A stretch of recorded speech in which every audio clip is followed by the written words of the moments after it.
ગુજરાત સહિત દેશભરમાં ગુરુ પૂર્ણિમા પર્વની ઉજવણી થઈ રહી છે ત્યારે અમદાવાદના પ્રસિદ્ધ જગન્નાથ મંદિરે પણ ભગવાન જગન્નાથજીના દર્શન માટે અને સંત જગતગુરુ દિલીપ દેવાચાર્ય મહારાજના આશીર્વાદ માટે સવારથી જ ભક્તોની ભીડ જોવા મળી રહી છે। પરંપરાગત રીતે ભક્તો ગુરુ પૂર્ણિમાના દિવસે ભક્તો ગુરુના આશીર્વાદ લેવા માટે જતા હોય છે ત્યારે ભગવાન શ્રી કૃષ્ણ આખા વિશ્વના ગુરુ છે।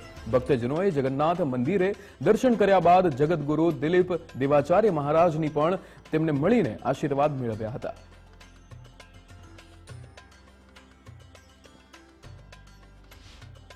આજના ગુરુ પૂર્ણિમાના પાવન અવસર પર વર્ષોથી અમારી આ ગાદીની પરંપરા રહી છે। અનેક ભક્તો ગુરુનો મહિમા એટલો રહેલો છે કે ભગવાન કાળ એમના સમય દરમિયાન ભગવાન શ્રી કૃષ્ણ અને ભગવાન શ્રી રામે પણ એ સમયમાં ગુરુ કર્યા હતા। એમ કહેવાય છે કે ગુરુ કૃપા હિ કેવલમ, ગુરુના આશીર્વાદથી બધું પ્રાપ્તિ થતી જતું હોય છે અને ગુરુના આશીર્વાદ જીવનમાં બહુ જરૂરી હોય છે।